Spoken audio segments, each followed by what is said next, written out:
welcome. Today in front of me Realme GT Neo 3 and I'll show you how to create home screen folders on this device.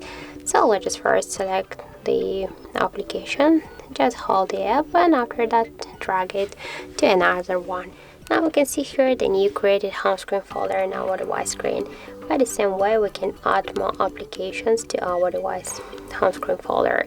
If you want to rename this folder, just click here on the name.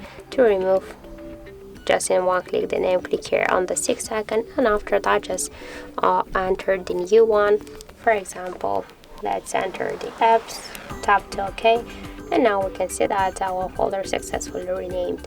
If you want to move this folder here on the screen, just hold it and drag it by this way.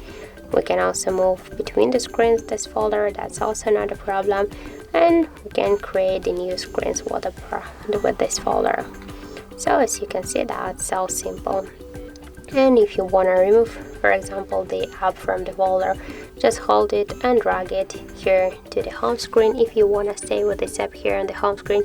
But if you want to remove this application from the home screen and from the folder, just hold it and after that click here to remove icon. But don't worry, you'll stay with this application here in the apps menu. So that's it. Thank you for watching, and if you find this video helpful, don't forget to leave a like, comment and to subscribe our channel.